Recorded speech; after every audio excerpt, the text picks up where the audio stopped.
नहीं नहीं नहीं नहीं, ठीक है। हाँ, ये अपना एमएनएम हमेशा मारुति तक ठीक है अपन। इन लोग के साथ डर लगता है, कितना एक्सीडेंट हो तो कितनी तेज भाग जाएगी, ये डर जरूर रहता है। आपने को आदत नहीं, कभी बैठे नहीं तो पता नहीं। लेकिन ये भैया ग्लोबली एक इंटरेस्टिंग डेवलपमेंट, और सबसे इंपॉर्टेंट खैर वो एफओएमसी मीट का outcome 75 basis points already digested है। पर पिछली बार के वो जो फेड चेयरमैन जेरोमी पॉवेल साहब की स्पीच थी और अगस्त के जो इन्फ्लेशन आंकड़े आए, उसके बाद अब कुछ कंफ्यूजन है। 75 डाइजेस्टेड है, 100 बेसिस पॉइंट्स, कुछ कुछ सुबुगाहट, कई वॉइसेस क्वार्टर्स ये कहने लगे 100 बेसिस पॉइंट की तैयारी। 100 बेसिस पॉइंट्स का एक बड़ा चंक आया तो फिर एक डिसअपॉइंटमेंट हो सकता है इक्विटीज के लिहाज से, ऐसा कहा जा रहा है। खैर वो कल शाम जब आएगा तो परसों सुबह उस पर डिटेल थ्रेडबेयर डिस्कशन कर लेंगे। अब पहले जरा हमारा बाजार दिखाइए कल का।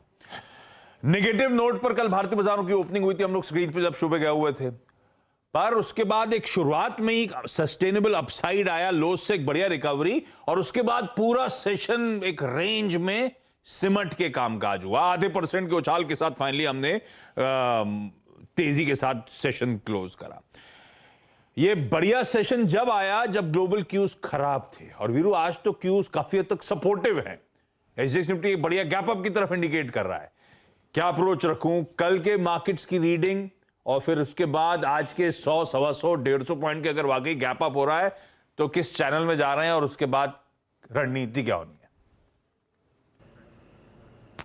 देखिए आशीष, प्राइमा फेस से मुझे लग रहा है कि देखिए डेटा तो आज का स्ट्रांग है, बट उस स्ट्रांग डेटा पे आपको इतना सब्सटेंशियल गैप अप मिल रहा है कि पूछिए मत। ये थोड़ा सा मूड बिगाड़ रहा है।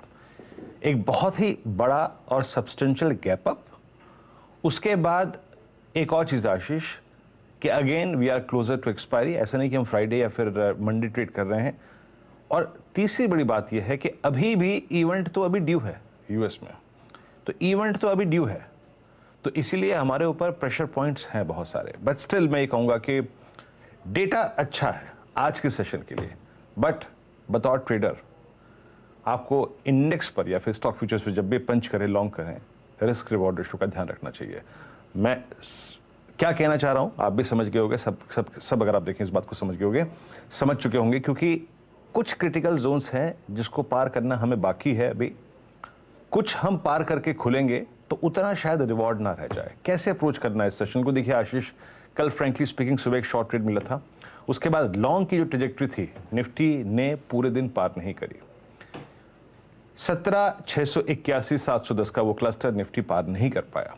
क्या था वो?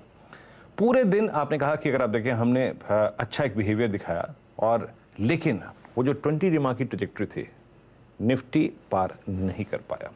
निफ्टी बैंक को लेके आइए, बाजार कोलैप्स नहीं होगा इस बात का फर्स्ट सिग्नल दिया था निफ्टी बैंक ने। क्या डिस्कस कर रहे थे हम कल सुबह सुबह? अगर शुक्रवार का लो वॉलेट ना हो, अगर 40,500 वॉलेट ना हो, अगर आप देखें 40,500 का जो पुट राइटर का कन्वर्शन जोन है सरेंडर ना हो, तो मत शॉर्ट कीजिएगा। लेकिन ऑन द हायर साइड 41,100 और 41,209 की ट्रेजेक्ट्री नहीं कटी, तो दोनों ही इंडिसेस ने अपने आप को एक चैनल में बटोर के रखा, और आई थिंक वर्ल्ड मार्केट्स को देखा। अब कैसे अप्रोच करें सेशन को?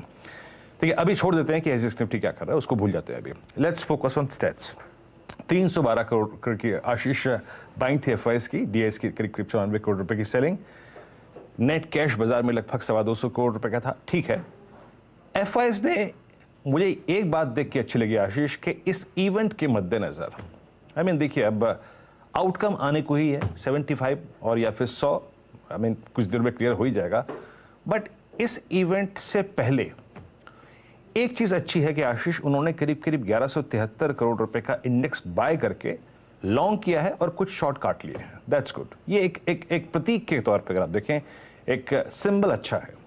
स्टॉक फ्यूचर्स में 42 करोड़ रुपए की बाइंग करी, और उससे भी अच्छा एक सिंबल ये है आशीष, जो आपकी स्क्रीन पर आंकड़ा आएगा, वो है करीब 4234 करोड़ रुपए की सेलिंग इंडेक्स ऑप्शंस में। अब ये क्या है? यहां पे 65,000 लॉन्ग कॉल काटी और कॉल शॉर्ट काटी करीब 60,000। That's good. 60,000 कॉल शॉर्ट का मतलब ये है जो प्रेशर पॉइंट्स थे, रेजिस्टेंस था, कॉल राइटर्स का जोन था, वो पहले से अब फीका पड़ गया है। और अच्छी बात यह है कि पुट लॉन्ग 1900 काट के पुट शॉर्ट कर दी 33,000। अब मेरी बात पे थोड़ा ध्यान दीजिएगा, यहां पर मैं जो कहना चाह रहा हूं, कॉल शॉर्ट कवर कर ली 60,000, यानी रेजिस्टेंस फीका पड़ गया, कॉल शॉर्ट कम कर ली 60,000 यानी रेजिस्टेंस फीका पड़ गया और इस इवेंट से पहले 33,000 पुट शॉर्ट कर दी। पुट शॉर्ट का मतलब क्या है? समर्थन, सपोर्ट, ये जोन नहीं टूटेगा, ये जोन वॉलेट नहीं होगा, इस बात का विश्वास। ये आज का डेटा इसलिए इंपॉर्टेंस रखता है क्योंकि ये एक इवेंट से पहले आ रहा है जो कि महीने 1.5-2 महीने का सबसे क्रिटिकल इवेंट है, तो इसकी इंपॉर्टेंस इस संदर्भ में बढ़ जाती है। निफ्टी पे क्या करना है? देखिए कल के अगर आप स्टैट्स को देखें 681 क्रॉस नहीं हुआ, लेकिन बाजार का बिहेवियर देखकर, अब बिहेवियर में बोलो तो क्या बिहेवियर क्या होता है? देखिए सिर्फ इंडेक्स नहीं होता है, आप तमाम स्टॉक फ्यूचर्स को जाके रीड कीजिएगा, तमाम स्टॉक फ्यूचर्स को, चाहे वो बैंक्स हो, चाहे वो कैपिटल गुड्स हो, चाहे वो आईटी हो, नॉट एग्जैक्टली आईटी, बाकी अगर आप देखें स्पेस, आशीष 20 डेमा पे रेस्ट लेके सारे के सारे स्टॉक्स ऊपर आ रहे थे, वो एक अच्छी चीज थी। और आप इसका इंपैक्ट देखिए, 17,700 का कॉल राइटर बैकफुट पे, 17,800 का कॉल राइटर बैकफुट पे, 17,900 का कॉल राइटर बैकफुट पे, सबने एग्जिट किया। आज के इस सेशन के लिए दो कॉल्स बहुत इंपॉर्टेंस रखती हैं आशीष, 17,800 की कॉल और 17,900 की कॉल।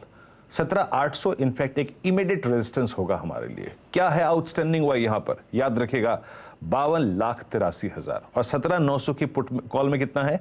64,46,000। 2 पॉइंट्स नजर में रखिएगा, जहन में रखिएगा, 17,800, 17,900। और आशीष जो मैं बात कर रहा था कि एफआईज ने लगभग आज के सेशन के लिए जब लगभग 33,000 पुट शॉर्ट की है इस इवेंट से पहले, कहां सबसे स्ट्रॉन्ग पुट राइटिंग है?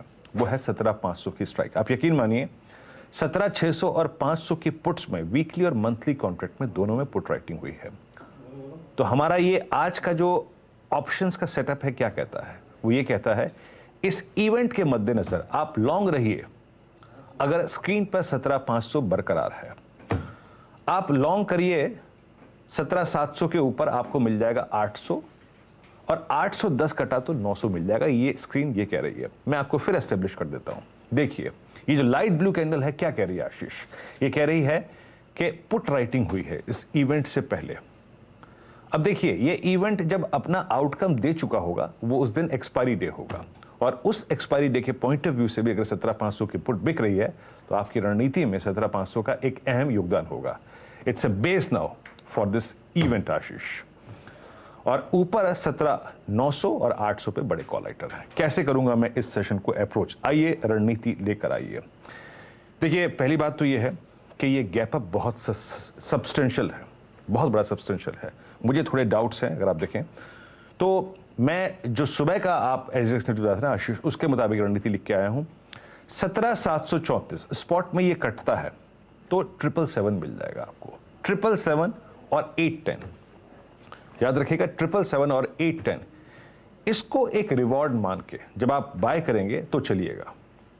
आपका रिस्क रिवॉर्ड रेशियो अगर अलाउ करे और टारगेट्स 810 लेके चलना है हमको इनिशियली, अगर ये मिल रहा है अच्छा रिवॉर्ड तो बाय कीजिएगा, अदरवाइज रहने दीजिएगा। क्योंकि 810 जैसे कि मैंने कहा कि 52 लाख का आउटस्टैंडिंग वाई है, वो एक परेशानी भरा जोन है। तो bye but keep your risk reward ratio in a nice ratio, ठीक है। और अगर हम 810 की ट्रैजेक्टरी को पार करते हैं आशीष, जहां पे करीब 52 लाख का आउटस्टैंडिंग वाई है, तो आपको फिर मिल सकता है क्या? डॉक्टर साहब रेजिस्टेंस की प्लेट रखिएगा, 810 के ऊपर 854 और 854 के ऊपर 887 का क्लस्टर मिल जाएगा। ये क्या, इसका कहने का मतलब क्या है?